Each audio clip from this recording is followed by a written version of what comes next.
Guys, in this video I'm going to explain about lever force. We see levers in our lives all the time. Could be a seesaw, could be a wrench that you use to tighten a bolt, could be any type of mechanism. So the thing about levers is that you apply a force here, and you have a fulcrum here, and the second force here. So you increase the force, the amount of force, by the distance being different. If the fulcrum is exactly in the middle, the force that you apply here will be the same here. But let's take this example first. We apply a force here, let's say a force of 15, can be 15 pounds, can be 15 kilos, 15 tons, doesn't matter. Which matter is the units must be the same. The force here will be the same force here, the units. The distance here, the same distance here. If you use inches, here needs to be inches. If you use feet, feet, or meters, doesn't matter. So let's say that we apply a force of 15 here. This distance 1 can be, let's say, 9, and the distance 2, let's say, 4, which is the force result here. So we can use this formula to solve this. So the force 2 equals to distance 1 over distance 2 times this force 1.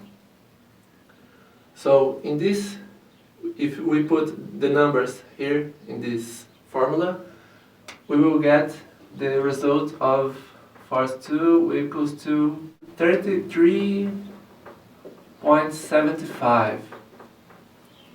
So we start with the force of 15, let's say 15 kilos, and we result in a force of 33.75, which is more than the double.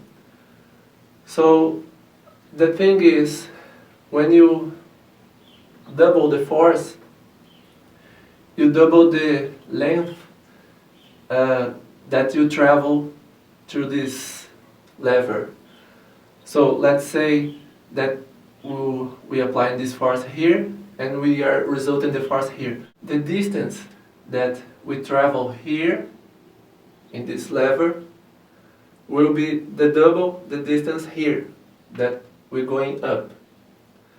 So just for an example, if we divide distance 1 to distance 2, we get 2.25. So 2.25 is the number that if we make times 15, we get this. So 2.25 is the difference in the travel here to here. We travel 2.25 here to travel 1 unit here. Let's see this another example. The fulcrum in this example is at the very end. So we apply the force 1 here, and we want the force 2 or the force resultant here. So the force 1 will be the same, 15. The force 2 will be how much? Let's say that we have the same distance. So distance 1 is 9, distance 2 is 4. Again, can be 4 inches, 4 feet, 4 meters. Okay, putting these numbers here in the formula, we have distance 1, 9 over distance 2, 4, times force 1, 15. We get the force resultant of 33.75. the same result, but the force is in a different places of the compared to the fulcrum, like this one. Now let's go to this example. If we change the dimensions here, let's say distance 1 is no longer the bigger one, like 9. The distance 1 will be 4.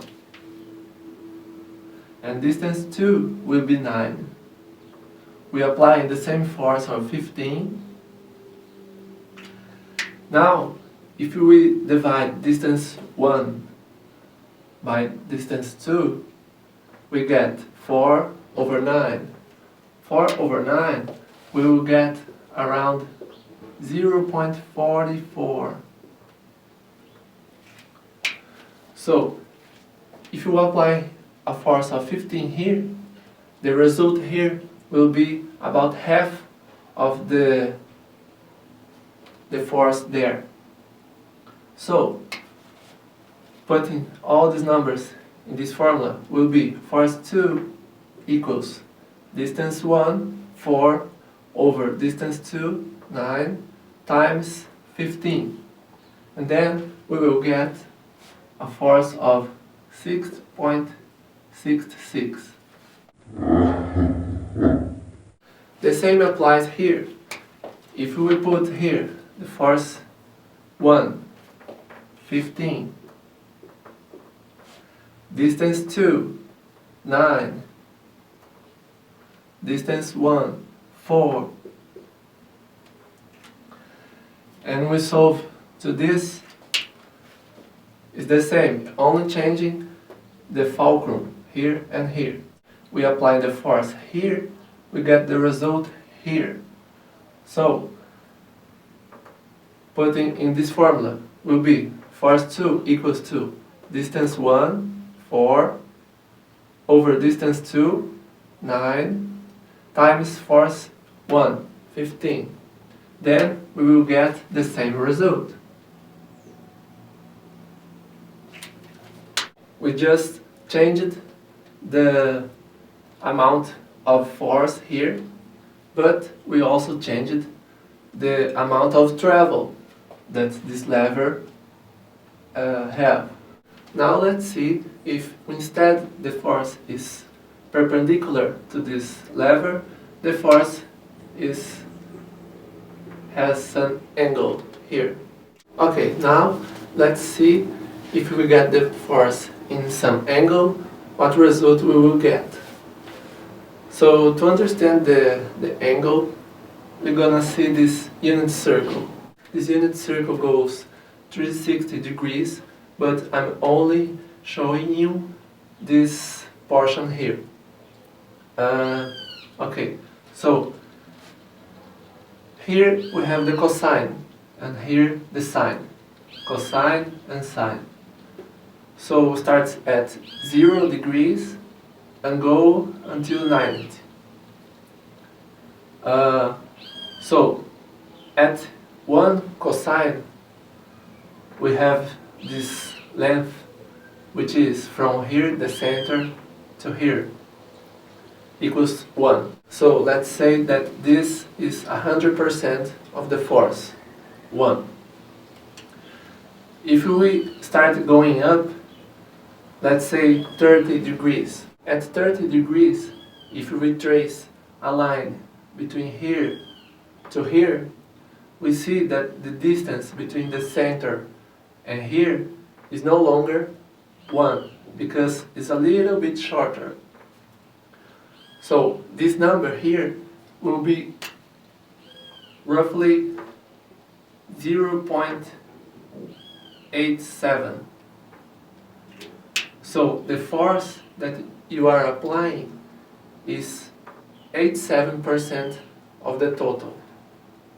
If we keep going up, at 45 degrees, we have a number here which is 0.7. So roughly 70% of the force that we are applying. At 60 degrees, we have 0.5. if you see 0.5 is the middle here, exactly 50% of the force, half of the force. So in this example, I'm gonna using a force of, let's say here, 72 degrees, because why not? So 72 degrees, if we trace a line from here to here, we will get a number of 0.303. And how do we get this number? So these numbers you can calculate by using your calculator. You put cosine, the number that you want, let's say cosine of 0 degrees is 1. Cosine of 30 degrees is 0.87. So here we having 72 degrees. Cosine of 72 degrees equals 0.303. Cosine of 90 degrees equals 0, because we can't apply a force when the lever is parallel to the force. Let's say we have the lever here, we are applying the force here, right? We have the lever here, we are applying the force here. If the lever is parallel to the force, the lever can't move to either directions because it's parallel to the force. So the lever must be in this region to have some movement.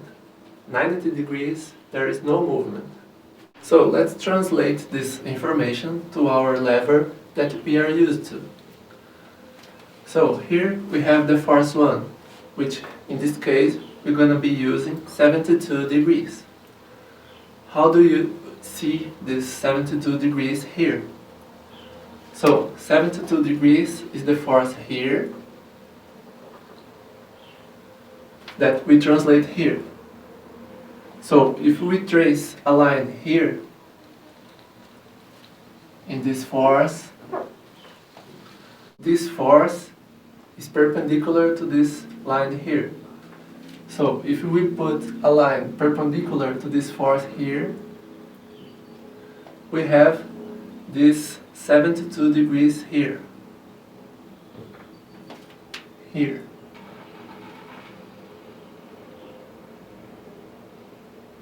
(72 degrees). Now that we understood this, we can just rotate this example here to here. Here is the force perpendicular to this force. We have the 72 degrees, right? So now, how do we calculate this? The distance is the same. Distance 2, 4. Distance 1, 9. The force we are applying is 15. So the formula changes a little bit. The formula will be force 2 equals distance 1 here over distance 2 times force 1 times cosine of 72, which is the angulation of the force. In this result, we will get force 2 equals to 10.47. This result is based if the force here is at an angle and this force 2 here is perpendicular to the lever, right? So what happens if both forces will end at an angle? Let's see. Now let's say that both forces are at 72 degrees. So we trace a line here parallel to the force, and then this dimension here is 72 degrees. Here, a line perpendicular to the force, and this dimension here is 72 degrees. So now we translate this from here to here, and we have here the 72 degrees angle, and here the 72 degrees angle. So both forces are the 72 degrees angle. How do we solve this? Force 2 times cosine of 72 degrees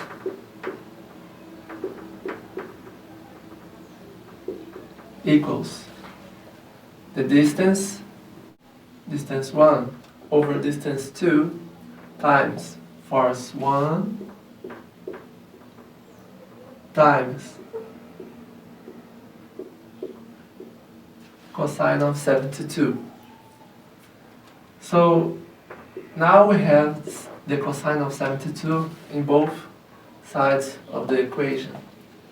So we can cut both sides. So the result will be force 2 equals distance 1 over distance 2 times force 1. This result will be force 2 equals 33.75. So if both forces are the same angle, you can cut the angle of the equation, and the result will be this. If the angle is different from force 1, let's say the first one we have 72 degrees, and force 2 we have 45 degrees. So the angle is different. So this equation will be 40. Force 2 will be distance 1 over distance 2 times force 1 times cosine of 72. All of this over cosine of 45. So now we can solve this and get some different results. That's it for this video. I hope you enjoy it.